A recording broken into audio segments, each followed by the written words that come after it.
प्रस्तुत छ। शब्द शक्ति, परिचय, प्रकार र साहित्यिक महत्त्व। भाषा अभिव्यक्ति र सञ्चारको सशक्त माध्यम हो। भाषाको मूल एकाइ शब्द हो भने शब्दको प्राण अर्थ हो। तर शब्दले सधैँ एउटै र सिधा अर्थ मात्र दिँदैन। सन्दर्भ, परिस्थिति र वक्ताको आशय अनुसार शब्दले विभिन्न अर्थहरू प्रकट गर्दछ। शब्दमा लुकेको यही अर्थ बोध गराउने सामर्थ्य वा व्यापारलाई नै शब्दशक्ति भनिन्छ। पूर्वीय काव्यशास्त्रमा शब्द र अर्थको सम्बन्धलाई विशेष महत्त्व दिइएको छ। शब्दशक्तिले नै शब्दको बाह्य स्वरूप र त्यसले बोक्ने आन्तरिक गाम्भीर्यलाई जोड्ने काम गर्छ। 1.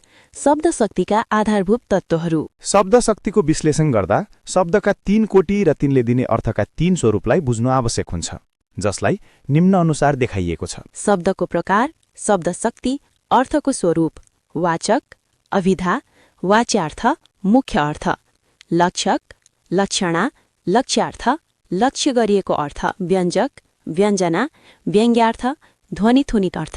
2. शब्दशक्तिका प्रमुख प्रकारहरू। क. अभिधा शक्ति। शब्दकोश वा व्याकरणको आधारमा बुझिने लोकप्रसिद्ध र सिधा अर्थलाई वाच्यार्थ भनिन्छ र यो अर्थ बुझाउने शक्तिलाई अभिधा भनिन्छ।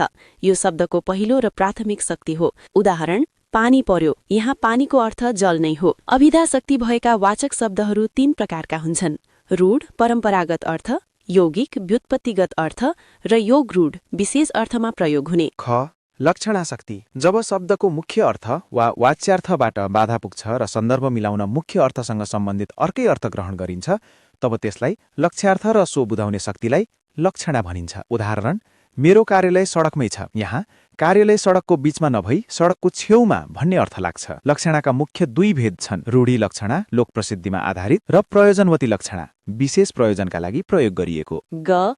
व्यञ्जना शक्ति। अभिधा र लक्षणाले आफ्नो अर्थ बुझाएर शान्त भइसकेपछि सन्दर्भ र परिस्थिति अनुसार जुन तेस्रो अर्थ, ध्वनित अर्थ निस्कन्छ, त्यसलाई व्यङ्ग्यार्थ र सो शक्तिलाई व्यञ्जना भनिन्छ।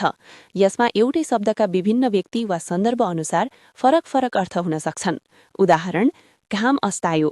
यसको अर्थ किसानका लागि काम छोड्ने बेला, पुजारीका लागि आरती गर्ने बेला र गोठालाका लागि गाई दुहुने बेला हुन सक्छ। व्यञ्जनाका 2 भेद छन्: शाब्दी व्यञ्जना र आर्थी व्यञ्जना। 3. शब्दशक्तिको साहित्यिक महत्त्व। साहित्यमा शब्दशक्तिको भूमिका अपरिहार्य छ। सामान्य बोलीचालीमा प्राय अभिधा शक्तिको प्रयोग भए तापनि काव्य र सृजनात्मक लेखनमा लक्षणा र व्यञ्जनाको प्रयोगले रचनालाई गम्भीर, ओजपूर्ण र कलात्मक बनाउँछ। सजीवता। लक्षणाले भाषामा आलङ्कारिकता र सजीवता प्रदान गर्छ। गहनता। व्यञ्जना शक्तिले पाठकलाई शब्दको घेराभन्दा माथि उठेर नयाँ र गहिरो भाव बोध गर्न सघाउँछ। सौन्दर्य। शब्दशक्तिको उचित संयोजनले नै कवितामा वा साहित्यमा ध्वनि पैदा गर्छ, जसलाई आचार्यहरूले काव्यको आत्मा समेत मानेका छन्। निष्कर्ष, शब्द र अर्थको अटुट सम्बन्ध नै शब्दशक्ति हो। अभिधाले वस्तुस्थितिको बोध गराउँछ, लक्षणाले सन्दर्भको बाता फुकाउँछ र व्यञ्जनाले भावको गहिराई नाप्दछ। यी 3 शक्तिहरूको ज्ञानले नै पाठकलाई साहित्यको रसास्वादन गर्न र लेखकलाई प्रभावशाली अभिव्यक्ति दिन सक्षम बनाउँछ। धन्यवाद।